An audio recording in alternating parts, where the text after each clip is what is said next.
Mi hija me acusó falsamente de ser un monstruo solo para impresionar al novio millonario, pero lo que descubrí después reveló una conspiración familiar que destruyó mi vida para siempre. Mi hija me acusó públicamente de haberla maltratado durante 18 años, presentó 47 páginas de testimonios falsos ante un juez y convenció a mi propia madre de que yo era un monstruo abusivo, todo para que su novio millonario la viera como una víctima digna de rescatar. Pero lo que ninguno de ellos imaginó fue que yo había guardado cada mensaje, cada grabación y cada prueba de los últimos 5 años. Y cuando finalmente abrí esa caja frente al tribunal, no solo destruí su mentira, descubrí una conspiración que involucraba a mi ex esposo, su nueva esposa y una herencia de $2.3 millones que pensaban robarme mientras yo perdía la custodia de mi propia vida. Tenía apenas 42 años cuando mi vida dejó de ser mía. No de la forma en que lo había sido antes, cuando era joven y soñaba con ser arquitecta, cuando mis días olían a café recién hecho y a las páginas de los libros que devoraba en las madrugadas. No. Esta vez mi vida me fue arrebatada por las mismas manos que yo había sostenido cuando dieron sus primeros pasos. Me llamo Elena Márquez. Soy madre soltera desde hace 12 años. Trabajo como contadora en una firma mediana en la Ciudad de México, un empleo que conseguí después de que mi matrimonio se desmoronara como un castillo de naipes mojado. Cada mañana me despertaba a las 5:30 de la mañana, preparaba el desayuno, revisaba que mi hija Valeria tuviera todo listo para la universidad, y salía corriendo hacia la oficina donde pasaba 9 horas frente a una pantalla que me quemaba los ojos. Antes de continuar con esta historia, necesito hacerte una alerta importante. Muchos suscriptores han reportado que YouTube les removió las suscripciones sin aviso. Dale una revisada rápida al botón de abajo para garantizar que aún estás suscrito al canal. No quiero que pierdas ningún contenido exclusivo que viene por ahí.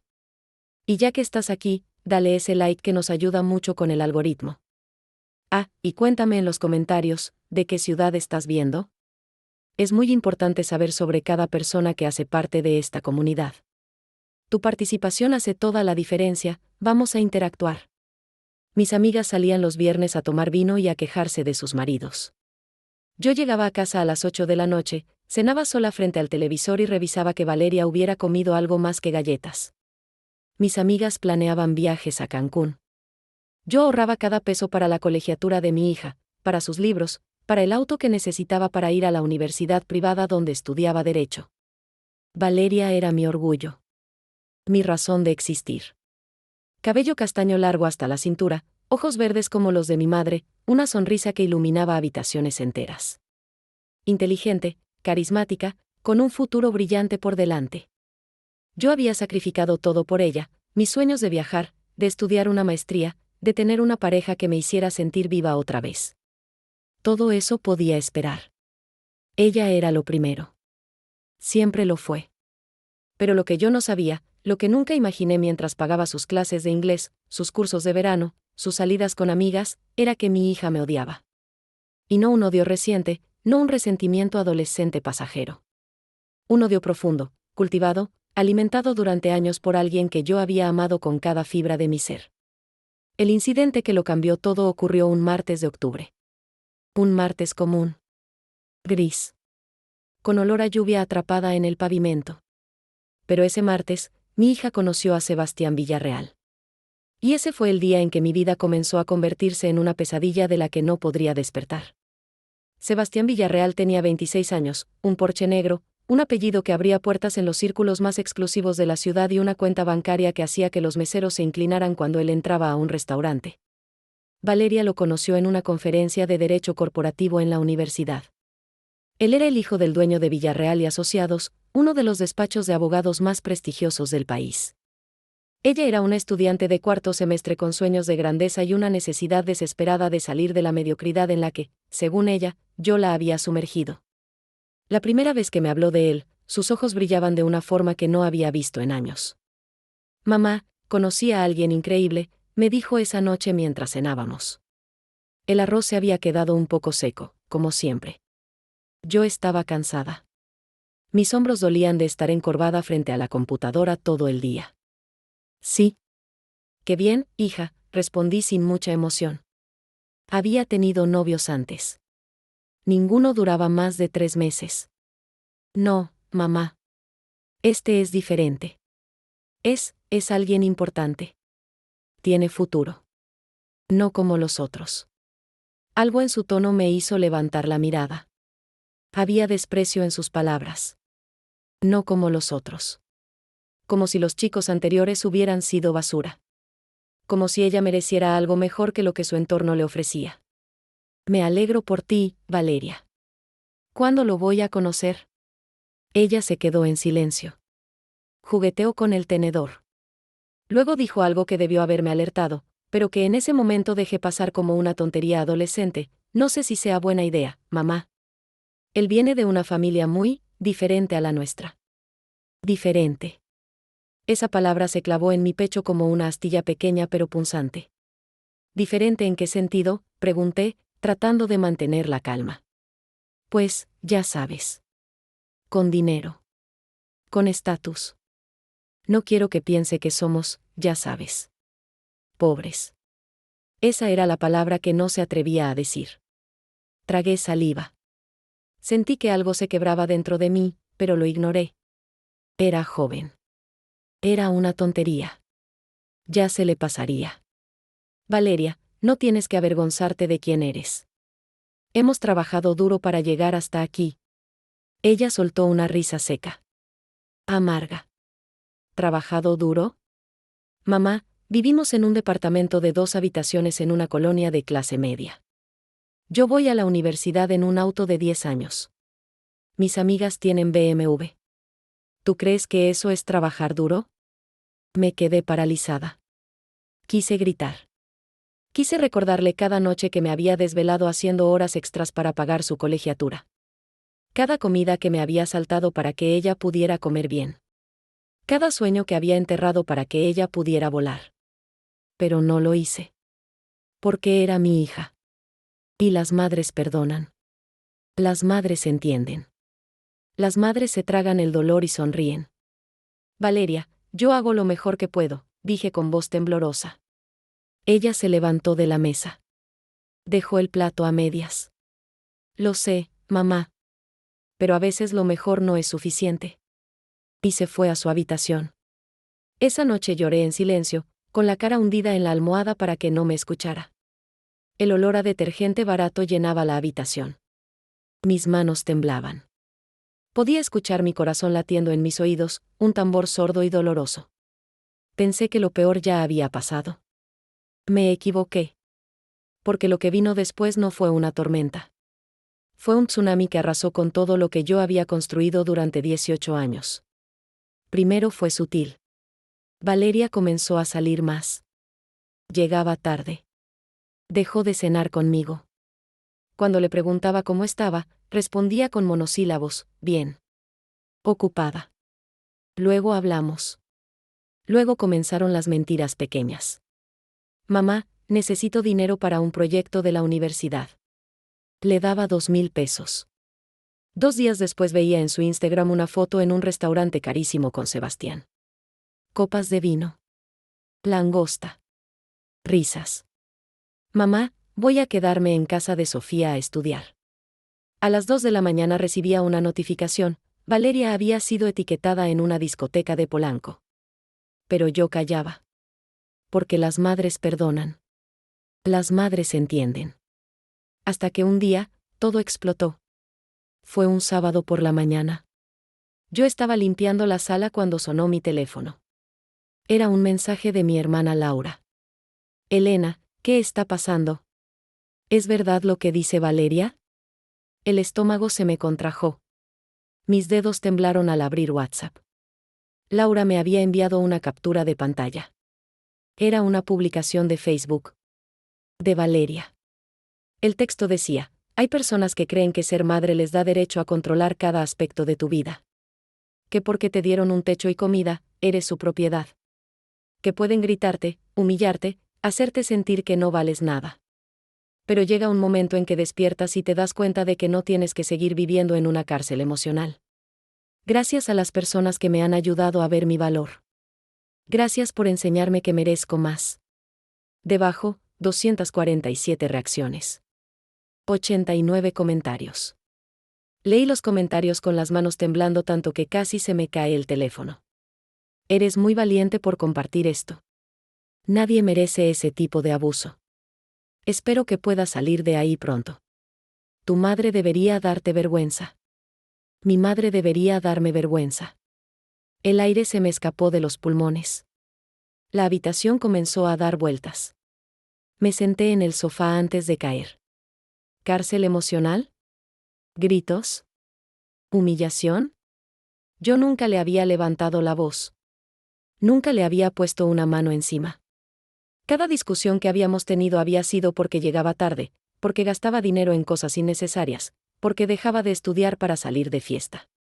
Pero ahí estaba. En Facebook. Para que 1200 personas lo vieran. Para que mi familia lo viera. Para que mis compañeros de trabajo lo vieran. Llamé a Valeria. No contestó. Le escribí, ¿qué es esto? ¿Por qué escribiste eso? 3 palomitas azules. Visto. Sin respuesta. 2 horas después, mi madre me llamó. Elena, ¿qué le hiciste a esa niña? Mi propia madre.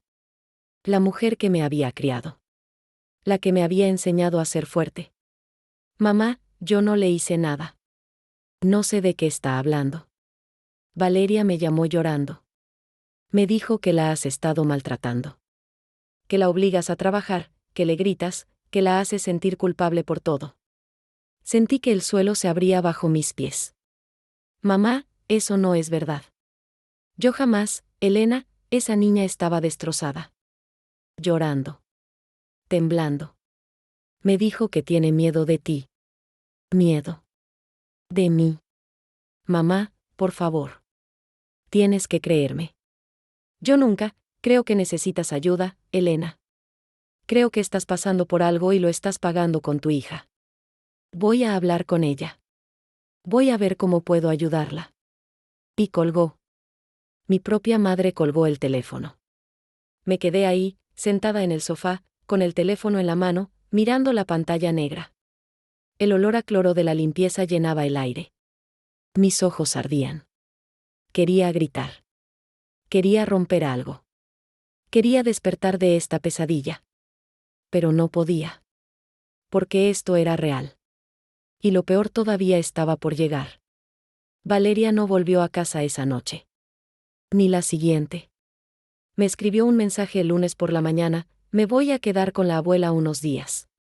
Necesito espacio. Espacio. Como si yo fuera un peligro del que había que alejarse. Llamé a mi madre.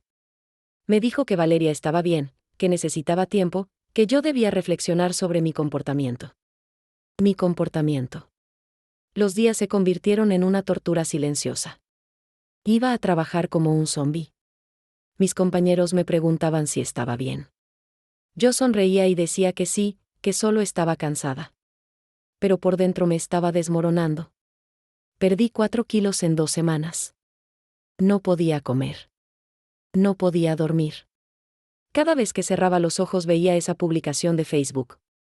Esos comentarios. Tu madre debería darte vergüenza. Entonces, una noche, todo cambió. Era viernes. Yo había llegado temprano a casa. Estaba sentada en la sala, con las luces apagadas, mirando la pared. El departamento estaba en silencio. Un silencio pesado, opresivo, que me aplastaba el pecho. Mi teléfono vibró. Un mensaje de WhatsApp. Era de un número desconocido. Elena, soy Mariana. La mamá de Sofía, la amiga de Valeria. Necesito hablar contigo. Es urgente. Mariana. La conocía vagamente. Nos habíamos visto un par de veces en eventos de la universidad. ¿Qué pasa?, respondí. No puedo escribirlo.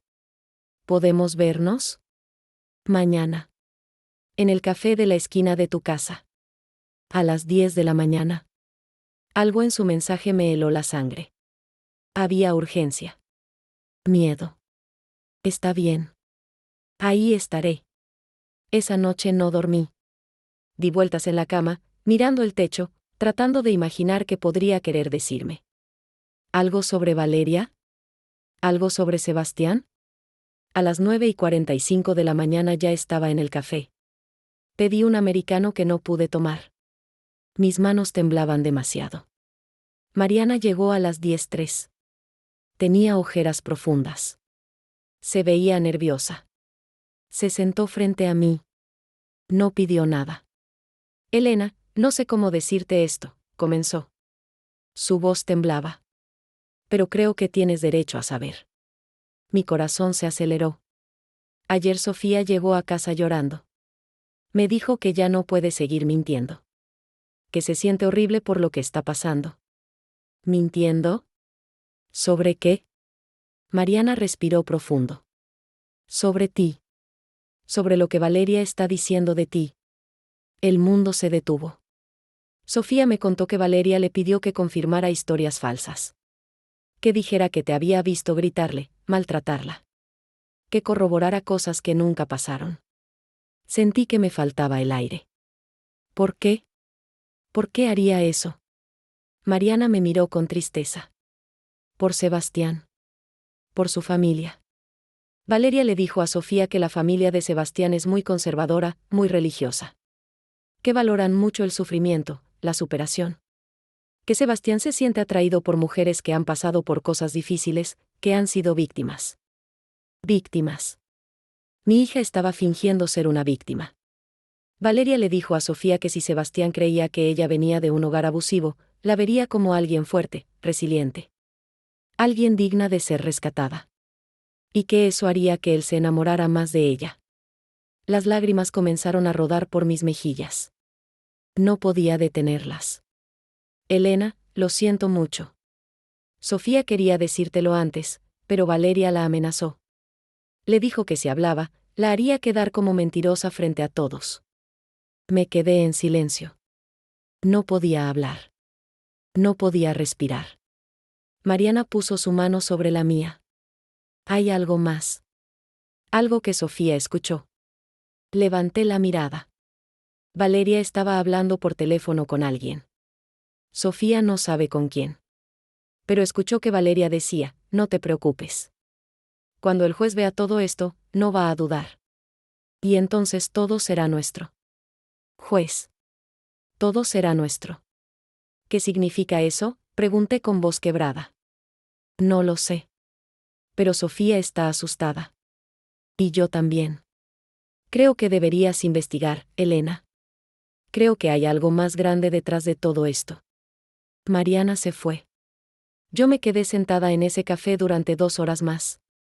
El café se enfrió. La gente entraba y salía. El mundo seguía girando. Pero yo estaba rota. Esa noche, sola en mi habitación, algo dentro de mí se quebró. No fue la tristeza. No fue el dolor. Fue la rabia. Una rabia fría, calculada, que comenzó a crecer en mi pecho como una llama pequeña pero constante. Mi hija me había traicionado. Había mentido sobre mí. Había manipulado a su propia abuela, a sus amigos, a desconocidos en Internet. Y lo había hecho por un hombre. Por dinero. Por estatus. Pero lo que ella no sabía era que yo no me iba a quedar callada. No esta vez. Porque si había algo que yo había aprendido en mis 42 años de vida, era esto: la verdad siempre sale a la luz. Y yo iba a asegurarme de que saliera.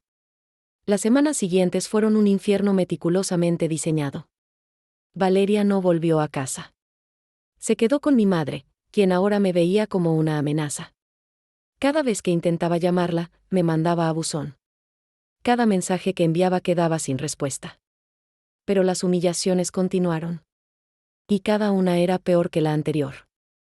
Primera humillación, la reunión familiar. Mi tía Beatriz organizó una comida familiar para el cumpleaños de mi primo. Yo no quería ir. Sabía lo que me esperaba. Pero mi madre insistió. Tienes que venir, Elena. La familia necesita hablar contigo. Llegué con un nudo en el estómago. La casa de mi tía olía a mole y a tortillas recién hechas. Había 23 personas. Primos, tíos, sobrinos. Todos me miraron cuando entré. Valeria estaba ahí. Sentada junto a mi madre. Cuando me vio, bajó la mirada. Como si tuviera miedo. Actuación perfecta. Mi tía Beatriz se acercó. Me abrazó, pero fue un abrazo frío. Obligado. Elena, qué bueno que viniste. Siéntate. Tenemos que hablar. Me senté. Todos me rodearon. Como un juicio. Mi tía comenzó: Elena, estamos preocupados por ti. Valeria nos ha contado cosas muy graves. Cosas que no podemos ignorar. Sentí que el pecho se me cerraba. ¿Qué cosas?, pregunté, tratando de mantener la calma. Que la has maltratado. Que la obligas a hacer cosas que no quiere.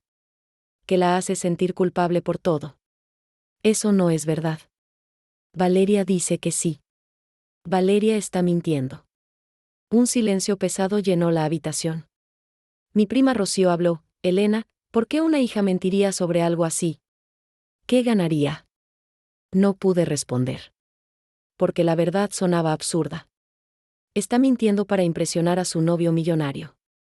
¿Quién creería eso? Mi madre intervino: Elena, creo que necesitas ayuda. Creo que estás pasando por una crisis y no te das cuenta. Valeria me ha pedido que la ayude a conseguir un abogado. El mundo se detuvo. ¿Un abogado? ¿Para qué? Para solicitar una orden de restricción. Para protegerse de ti. Sentí que me ahogaba. Mamá, por favor. Yo soy tu hija. ¿Cómo puedes creerle a ella y no a mí? Mi madre me miró con tristeza. Porque ella es la que está sufriendo, Elena. Y tú eres la adulta. Tú deberías saber mejor. Me levanté. Tomé mi bolsa. Y me fui. Nadie me detuvo. Segunda humillación, el trabajo. 2 días después, mi jefa me llamó a su oficina. Elena, necesito hablar contigo sobre algo delicado. Mi corazón se aceleró. Hemos recibido una llamada. ¿De tu hija? No. Ella llamó a Recursos Humanos. Dijo que estás pasando por una situación personal complicada. Que estás inestable emocionalmente. Que teme que puedas hacerte daño. Las lágrimas comenzaron a rodar por mis mejillas. Eso no es verdad. Yo estoy bien. Elena, entiendo que esto es difícil. Pero la empresa tiene protocolos. Necesitamos que tomes unos días libres. Que hables con un terapeuta. Que te estabilices. No necesito días libres. Necesito trabajar. Necesito, Elena, no es una sugerencia. Es una orden. 2 semanas. Con goce de sueldo. Pero necesitas traer una carta de un psicólogo que confirme que estás apta para trabajar. Salí de esa oficina sintiendo que me habían arrancado la dignidad. Tercera humillación, las redes sociales. Esa noche, Valeria publicó otra cosa en Instagram. Una foto de ella llorando. Maquillaje corrido. Ojos rojos. El texto decía: cuando la persona que se supone debe protegerte es la que más daño te hace. Cuando tu hogar se convierte en tu prisión. Cuando pedir ayuda se siente como traicionar a alguien que no te merece. Pero ya no puedo callar. Ya no puedo fingir que todo está bien. Gracias a todos los que me han apoyado en este proceso. Gracias por creerme. Eres tan valiente. Tu madre no merece tu perdón. Espero que consigas justicia. Justicia. Cerré la aplicación. Apagué el teléfono. Me acosté en la cama y lloré hasta que no me quedaron lágrimas. Perdí peso. Perdí sueño. Perdí la capacidad de sentir algo que no fuera dolor. Mis ojeras eran profundas. Mi ropa me quedaba grande. Mis manos temblaban constantemente. Pero en medio de ese infierno, algo comenzó a cambiar. La tristeza comenzó a transformarse en algo más oscuro.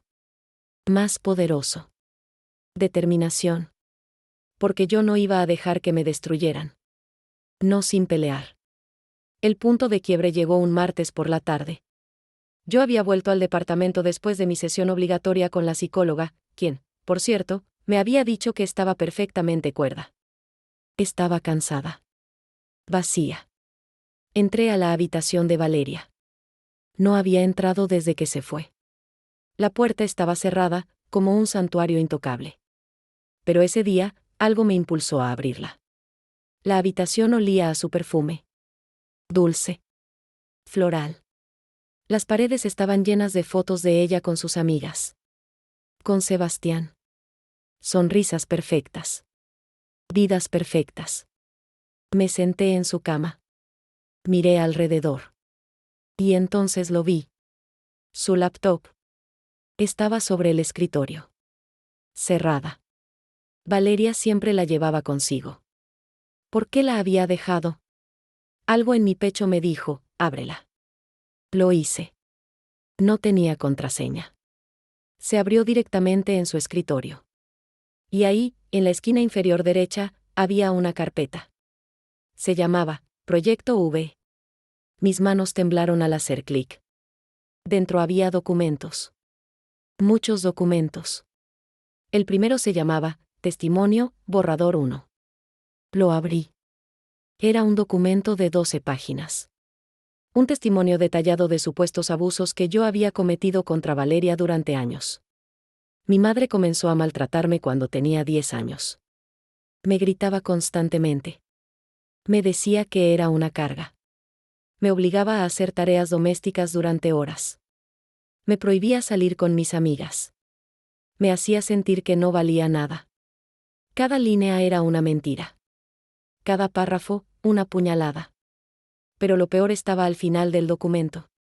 Había una nota en rojo: Sebastián, este es el borrador. ¿Crees que sea suficiente para convencer al juez? Necesito que tu abogado lo revise. Quiero asegurarme de que suene creíble. Mi corazón dejó de latir. Sebastián estaba involucrado. Abrí el siguiente documento. Plan legal, custodia y herencia. Lo leí con las manos temblando. Era un plan detallado. Paso por paso. Paso 1. Establecer patrón de abuso emocional. Paso 2. Conseguir testimonios de terceros, familia, amigos. Paso 3. Solicitar orden de restricción. Paso 4. Presentar demanda de emancipación legal. Paso 5. Una vez emancipada, solicitar acceso a la herencia de la abuela paterna, $2.3 millones, actualmente en fideicomiso a nombre de Elena Márquez hasta que Valeria cumpla 25 años. Ahí estaba. La verdad. No era sobre mí. No era sobre abuso. No era sobre trauma. Era sobre dinero. $2.3 millones que mi ex-suegro había dejado en un fideicomiso para Valeria. Un fideicomiso que yo administraba hasta que ella cumpliera 25 años. Un fideicomiso al que ella no podía acceder, a menos que yo perdiera la custodia legal. Seguí leyendo. Había correos electrónicos. Entre Valeria y Sebastián. Entre Valeria y alguien llamado Ricardo. Abrí uno de los correos. De Valeria Márquez para Ricardo Mendoza. Asunto: avance del plan, papá, todo va según lo planeado. Mamá está completamente aislada. La familia le ha dado la espalda. Sebastián dice que su abogado puede conseguir la emancipación en menos de 3 meses. Una vez que tengamos acceso al fideicomiso, podremos dividirlo como acordamos: 40% para mí, 30% para ti, 30% para Sebastián, por los gastos legales y su apoyo emocional. Mamá nunca va a saber que la golpeó. Papá. Ricardo. Mi ex esposo. El hombre que me había dejado por su secretaria hace 12 años. El hombre que nunca había pagado pensión alimenticia. El hombre que había desaparecido de nuestras vidas. Estaba detrás de todo esto. Seguí buscando. Encontré más correos. Más documentos. Un contrato firmado entre Valeria, Ricardo y Sebastián. Un acuerdo de división de bienes. Capturas de pantalla de conversaciones donde planeaban cada detalle: qué decir, a quién manipular, cómo hacer que yo pareciera inestable. Grabaciones de audio donde Valeria practicaba su testimonio lloroso para el juez. Fotos de ella riendo con Sebastián y Ricardo en un restaurante caro, brindando con champaña. La fecha de la foto: 2 días después de que publicara en Facebook que yo era un monstruo. Mis manos temblaban tanto que casi se me cae la laptop. El pecho me ardía. Podía escuchar mi corazón latiendo en mis oídos. Las lágrimas rodaban por mis mejillas, pero esta vez no eran de tristeza. Eran de rabia. De una rabia pura, ardiente, que me quemaba por dentro. Conecté una memoria USB. Copié todo. Cada documento. Cada correo. Cada foto. Cada grabación. Y mientras lo hacía, me juré algo a mí misma: nunca más iba a ser la víctima. Nunca más iba a callar. Nunca más iba a dejar que me pisotearan. Porque ahora tenía algo que ellos no sabían que tenía. La verdad. Y la verdad, cuando se usa correctamente, es el arma más poderosa que existe. Los siguientes días fueron los más difíciles de mi vida. No porque estuviera sufriendo, sino porque tenía que fingir que lo estaba. Tenía que seguir siendo la Elena rota, la Elena derrotada, la Elena que todos creían que era. Porque si Valeria, Ricardo o Sebastián sospechaban que yo sabía algo, destruirían las pruebas. Cambiarían el plan. Y yo perdería mi única oportunidad. Así que actué. Seguí yendo a terapia. Seguí llorando frente a mi madre. Seguí enviando mensajes a Valeria suplicándole que hablara conmigo. Pero en secreto, estaba construyendo mi caso. Prueba número 1, documentación digital. Contraté a un técnico en informática. Le pagué 15,000 pesos para que certificara digitalmente todos los archivos que había encontrado en la laptop de Valeria. Necesitaba que tuvieran validez legal. Que no pudieran ser descartados como editados o falsos. El técnico me entregó un reporte forense completo. Fechas de creación. Metadatos. Huellas digitales. Todo certificado ante notario. Prueba número 2, grabaciones de audio. Compré un dispositivo de grabación pequeño. Del tamaño de un botón. Lo escondí en mi ropa cada vez que tenía contacto con alguien de mi familia. Grabé a mi madre diciendo: Valeria me contó que tú la golpeabas. Que le dejabas moretones. Grabé a mi tía diciendo: Elena, todos sabemos que siempre fuiste inestable. Esto no nos sorprende. Grabé a Valeria, en una de las pocas veces que aceptó verme, diciendo con voz temblorosa: Mamá, tengo miedo de ti. No sé qué eres capaz de hacer. Cada grabación era una prueba más de la conspiración. Prueba número 3, testimonios de terceros. Contacté a Mariana, la mamá de Sofía. Le pedí que su hija escribiera un testimonio detallado de todo lo que sabía. Mariana aceptó. Sofía escribió 4 páginas. Las firmó. Las notarizó. Contacté a 3 de las maestras de Valeria de la preparatoria. Les pregunté si alguna vez habían visto señales de abuso en mi hija. Las 3 dijeron que no. Que Valeria siempre había sido una estudiante feliz, popular, sin ningún indicio de trauma. Les pedí que escribieran cartas confirmando eso. Las 3 aceptaron. Prueba número 4, registros financieros. Solicité los estados de cuenta de los últimos 5 años. Cada pago de colegiatura. Cada compra de libros. Cada depósito para sus salidas, su ropa, sus viajes. Imprimí todo. Organicé todo en carpetas. Con fechas. Con montos. Con descripciones. Quería que quedara claro, yo había dado todo por ella. Mientras recopilaba las pruebas, algo cambió en mí. Dejé de llorar. Dejé de temblar. Dejé de sentir miedo. Me volví fría. Calculadora. Estratégica. Cada vez que Valeria publicaba algo en redes sociales, yo lo capturaba. Cada vez que alguien de mi familia me atacaba, yo lo grababa. Cada vez que Ricardo o Sebastián cometían un error, yo lo documentaba. Y ellos no se dieron cuenta. Porque seguían viendo a la Elena rota. A la Elena vencida. No veían a la Elena que estaba construyendo su venganza. Hasta que un día, encontré algo que lo cambió todo. Estaba revisando los correos que había copiado de la laptop de Valeria cuando vi uno que no había abierto antes. De Ricardo Mendoza para Sebastián Villarreal. Asunto: último paso, Sebastián, necesito que aceleres el proceso legal. Elena está empezando a hacer preguntas. Ayer me llamó preguntando por el fideicomiso. Le dije que no sabía de qué hablaba, pero creo que sospecha algo. Necesitamos que el juez emita la orden de emancipación antes de que ella pueda contratar un abogado. Una vez que Valeria sea legalmente independiente, Elena no podrá hacer nada. El dinero será nuestro. Leí el correo 3 veces. Entonces entendí, el tiempo se estaba acabando. Ellos iban a presentar la demanda de emancipación en 2 semanas. Si yo no actuaba antes, perdería todo. Necesitaba un aliado. Alguien con poder. Alguien que pudiera ayudarme a detener esto. Y entonces recordé, mi ex-suegro, el padre de Ricardo, había sido abogado. Y su mejor amigo, el juez Ernesto Salinas, todavía estaba activo. Busqué su número. Lo llamé. ¿Juez Salinas? Soy Elena Márquez. La exesposa de Ricardo Mendoza. Necesito hablar con usted. Es urgente. Hubo un silencio. Elena. Hace años que no sé de ti. ¿Qué pasa? Necesito su ayuda. Mi hija y mi exesposo están tratando de robarme.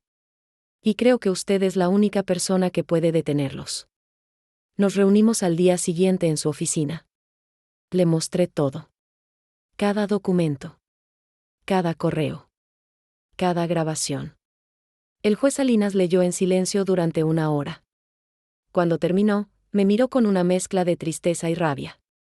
Dios mío, Elena. ¿Todo este tiempo? Me creé. Cada palabra. Y voy a ayudarte. Pero necesitas hacer exactamente lo que yo te diga. Y entonces me explicó el plan. Un plan que no solo detendría a Valeria, Ricardo y Sebastián. Un plan que los destruiría. La reunión familiar fue idea de mi madre. Elena, necesitamos resolver esto de una vez por todas. Toda la familia va a estar presente. Valeria va a explicar lo que ha vivido. Y tú vas a escuchar. Y vas a disculparte. Disculparme. Por algo que nunca hice. Pero acepté. Porque era exactamente lo que necesitaba. La reunión fue un sábado por la tarde. En casa de mi tía Beatriz. Había 31 personas. Toda la familia extendida. Primos. Tíos. Sobrinos. Incluso algunos vecinos que mi madre había invitado, como testigos. Valeria llegó con Sebastián. Él llevaba un traje gris Oxford que probablemente costaba más que mi renta de 3 meses. Ella, un vestido blanco vaporoso. Como una novia. Como una mártir. Como una víctima pura e intocable. Ricardo también estaba ahí. En la esquina del comedor. Observando. Con esa sonrisa pequeña y satisfecha que yo conocía también. La sonrisa del depredador que cree que ya ganó. Me senté en el centro de la sala. En una silla de madera dura que mi tía había colocado estratégicamente. Todos me rodearon en semicírculo. Como un tribunal. Como una ejecución pública. El olor a café recién hecho llenaba el aire. Alguien había preparado galletas. Como si esto fuera una reunión social normal. Como si no estuvieran a punto de destruir lo que quedaba de mi dignidad. Mi madre comenzó: Elena, gracias por venir. Sé que esto es difícil. Pero es necesario. Valeria tiene algo que decir. Y todos vamos a escuchar. Sin interrupciones. Me miró con dureza al decir esa última parte. Valeria se puso de pie. Sebastián le tomó la mano. Ella respiró profundo. Sus ojos se llenaron de lágrimas en el momento exacto. Y comenzó. Quiero agradecerles a todos por estar aquí. Sé que esto no es fácil. Pero necesito que sepan la verdad. Su voz temblaba. Perfecta. Ensayada. Creíble. Durante años, viví en una casa donde no me sentía segura. Donde cada día era una batalla. Donde mi madre me hacía sentir que yo era una carga. Que no valía nada. Las lágrimas comenzaron a rodar por sus mejillas. Sebastián le apretó la mano. Mi madre sollozó. Me gritaba constantemente. Me humillaba frente a otras personas. Me decía que yo era la razón por la que ella no podía ser feliz. Que yo había arruinado su vida. Miré alrededor. Todos estaban llorando. Mi tía Beatriz tenía la mano en el pecho. Mi prima Rocío me miraba con asco. Los vecinos negaban con la cabeza. Todos le creían. Pero lo peor no eran los gritos. Era el control. No me dejaba salir. No me dejaba tener amigos. Revisaba mi teléfono. Me seguía. Me hacía sentir que estaba loca. Que todo era mi culpa. Hizo una pausa dramática. Se limpió las lágrimas con el dorso de la mano. Sebastián le ofreció un pañuelo. Pero entonces conocí a Sebastián. Y él me enseñó que merezco más. Que merezco ser amada. Que merezco ser libre. Sebastián asintió. Como el héroe salvador. Por eso he tomado una decisión. Con la ayuda de la familia de Sebastián, voy a solicitar legalmente mi emancipación. Voy a liberarme de esta situación tóxica. Y voy a comenzar una nueva vida. Aplausos. Aplausos reales. Mi propia familia estaba aplaudiendo. Mi madre se puso de pie y abrazó a Valeria. Eres tan valiente, mi niña. Tan valiente. Ricardo se acercó. Le puso la mano en el hombro a Valeria. Estoy muy orgulloso de ti, hija. Lamento no haber estado ahí para protegerte antes. Lamento no haber estado ahí. El hombre que nos había abandonado. Que nunca había pagado un peso de pensión. Que había desaparecido durante 12 años. Ahora era el padre preocupado. Mi tía Beatriz me miró. Elena, ¿tienes algo que decir? Todos los ojos se clavaron en mí. Esperaban que llorara. Que suplicara. Que me disculpara. Pero yo no hice nada de eso. Me puse de pie lentamente. Saqué mi teléfono del bolsillo. Y sonreí. Sí. Tengo algo que decir. Mi voz era tranquila. Firme. Sin temblor. Valeria, esa fue una actuación increíble. De verdad. Casi me convences. Casi. Valeria parpadeó. Confundida. ¿Qué? Dije que fue una gran actuación. Pero tengo una pregunta, ¿cuántas veces tuviste que ensayarla? El silencio llenó la habitación. Mamá, ¿de qué estás hablando? Estoy hablando de esto. Saco mi teléfono. Conecto el Bluetooth al televisor de mi tía. La pantalla se ilumina. Y entonces reproduzco el primer audio. La voz de Valeria llena la sala. Sebastián, ¿crees que esto sea suficiente para convencer al juez? Necesito que tu abogado lo revise. Quiero asegurarme de que suene creíble. Valeria se pone pálida. Eso está sacado de contexto. ¿De contexto? Reproduzco el segundo audio. La voz de Ricardo. Sebastián, necesito que aceleres el proceso legal. Elena está empezando a hacer preguntas. Necesitamos que el juez emita la orden de emancipación antes de que ella pueda contratar un abogado. Una vez que Valeria sea legalmente independiente, Elena no podrá hacer nada. El dinero será nuestro. El dinero será nuestro. Las palabras flotan en el aire como veneno. Mi madre me mira. ¿Qué dinero? El fideicomiso de $2.3 millones que tu ex-suegro dejó para Valeria. El que yo administro hasta que ella cumpla 25 años. El que ellos quieren robar. Proyecto la pantalla de mi teléfono en el televisor. Aparece el documento, plan legal, custodia y herencia.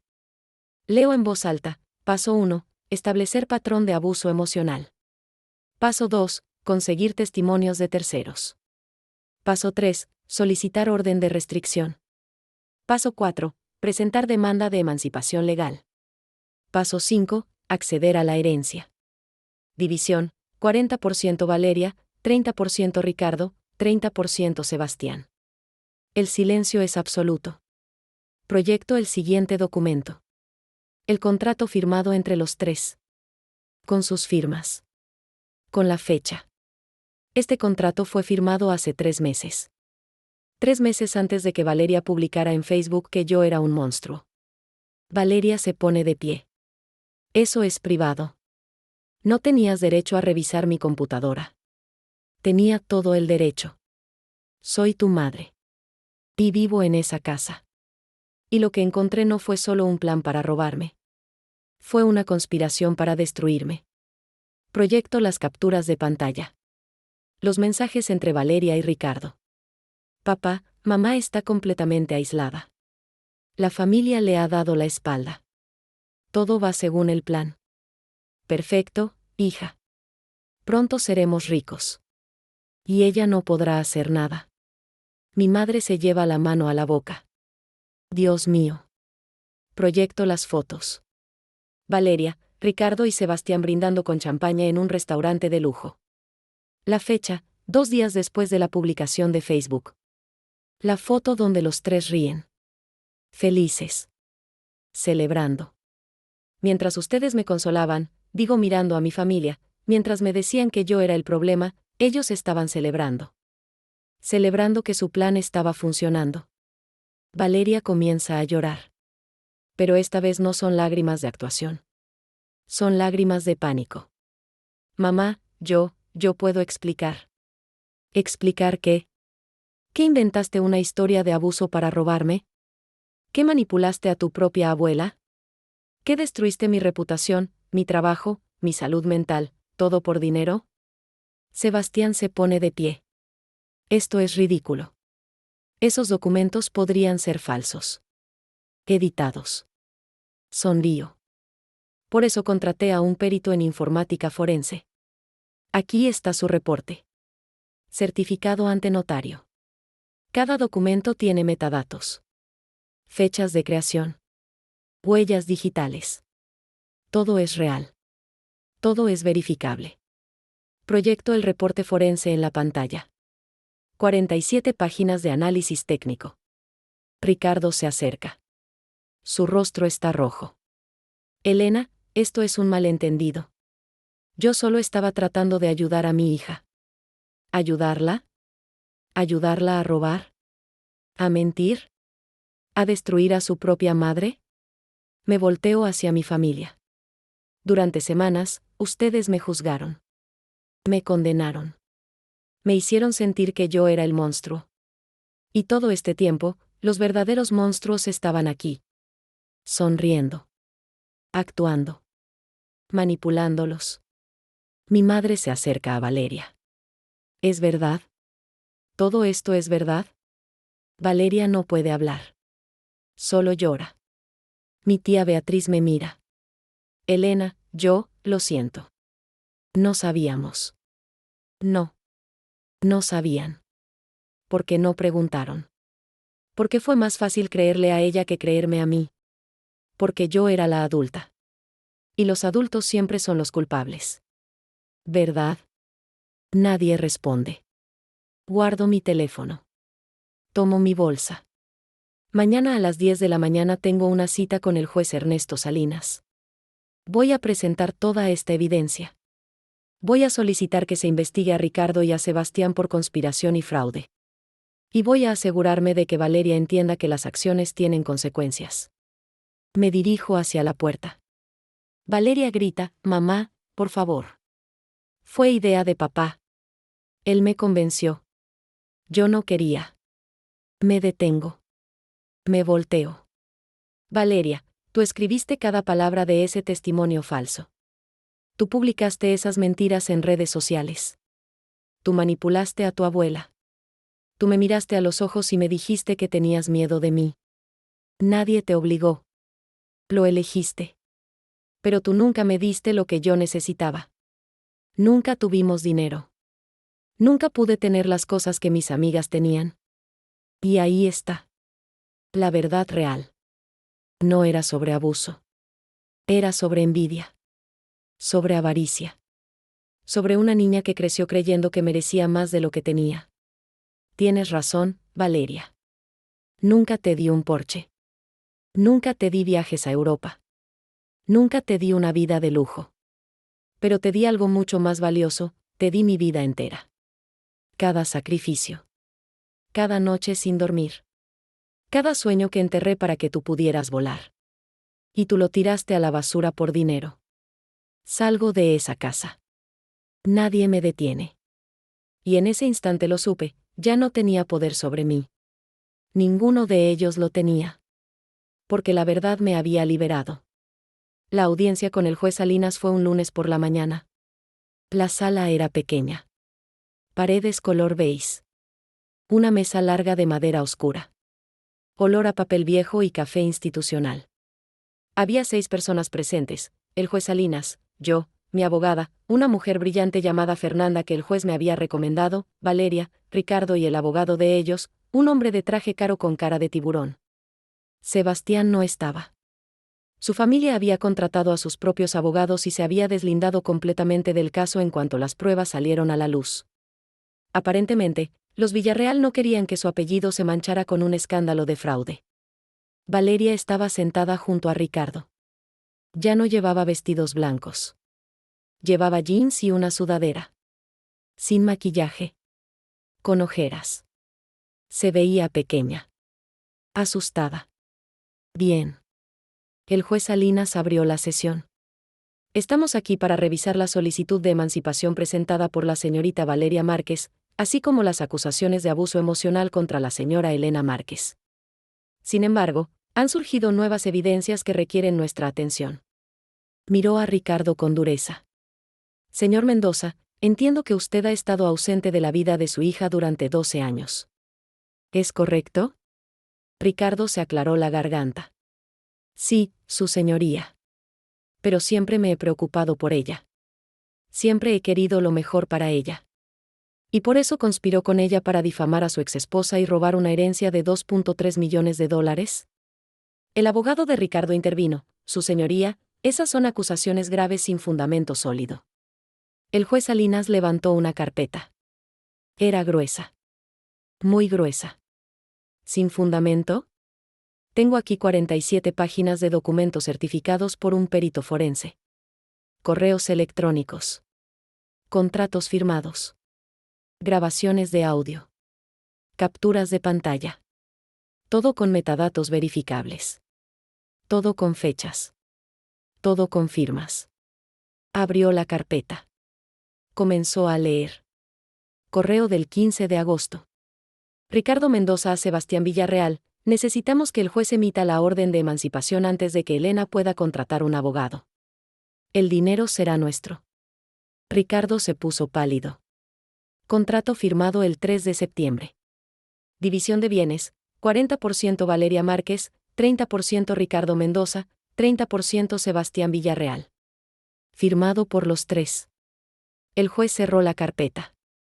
Miró a Valeria. Señorita Márquez, ¿es su firma en este contrato? Valeria no respondió. Solo miraba la mesa. Señorita Márquez, le estoy haciendo una pregunta. Sí, susurró. Es mi firma. ¿Y es cierto que usted fabricó testimonios falsos de abuso contra su madre con el propósito de acceder a una herencia? Las lágrimas comenzaron a rodar por sus mejillas. Yo no quería, mi papá dijo que era la única forma de... ¿La única forma de qué? De robar. No era robar. Es mi dinero. ¿Mi abuelo lo dejó para mí? El juez Salinas se quitó los lentes. Se frotó los ojos. Señorita Márquez, su abuelo dejó ese dinero en un fideicomiso administrado por su madre hasta que usted cumpliera 25 años. Lo hizo porque era un hombre sabio. Porque sabía que a los 18 años, nadie tiene la madurez suficiente para manejar esa cantidad de dinero. Y por lo que veo aquí, tenía razón. Se volvió hacia mi abogada. Licenciada Fernanda, ¿su clienta desea presentar cargos? Fernanda asintió. Sí, su señoría. La señora Márquez desea presentar cargos por difamación, conspiración para cometer fraude y daño moral contra Ricardo Mendoza y Valeria Márquez. El juez asintió. Muy bien. Además, voy a ordenar una investigación completa sobre el señor Sebastián Villarreal y su participación en este esquema. El abogado de Ricardo se puso de pie. Su señoría, mi cliente está dispuesto a llegar a un acuerdo. ¿Qué tipo de acuerdo? El señor Mendoza está dispuesto a retractarse públicamente de todas las acusaciones, a pagar una compensación económica a la señora Márquez y a renunciar a cualquier derecho sobre el fideicomiso. El juez me miró. ¿Señora Márquez? Me puse de pie. No quiero su dinero. Quiero 3 cosas. Dígalas. Primero, quiero que Ricardo Mendoza sea investigado por evasión de pensión alimenticia. 12 años sin pagar un solo peso. Quiero que pague todo lo que debe. Con intereses. El juez asintió. Concedido. Segundo, quiero que Valeria haga un comunicado público. En todas las redes sociales donde me difamó. Explicando que mintió. Que inventó todo. Que yo nunca la maltraté. Concedido. Tercero, quiero que Valeria entienda que el fideicomiso permanecerá bajo mi administración hasta que ella cumpla 25 años. Como mi ex-suegro lo estableció. Y si en esos 7 años ella demuestra madurez, responsabilidad y arrepentimiento genuino, entonces recibirá su herencia. Pero si no lo hace, donaré cada peso a una fundación para víctimas de difamación. Valeria levantó la mirada. Sus ojos estaban rojos. Pinchados. Mamá, por favor. No soy tu mamá en este momento, Valeria. Soy la administradora de un fideicomiso. Y voy a hacer lo que es correcto. El juez Salinas golpeó el martillo. Así se hará. Señorita Márquez, tiene 48 horas para publicar su retractación. Señor Mendoza, tiene 30 días para presentarse ante el Departamento de Pensiones Alimenticias. Y ambos tienen prohibido contactar a la señora Elena Márquez por un periodo de 2 años, excepto a través de representación legal.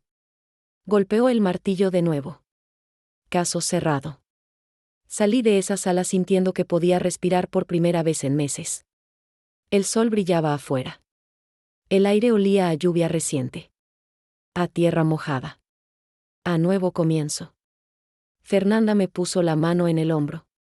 Lo hiciste increíble, Elena. No. Hice lo que tenía que hacer. ¿Y ahora qué? Miré hacia el cielo. Las nubes se estaban despejando. Ahora voy a vivir. De verdad. Por primera vez en años, voy a vivir para mí.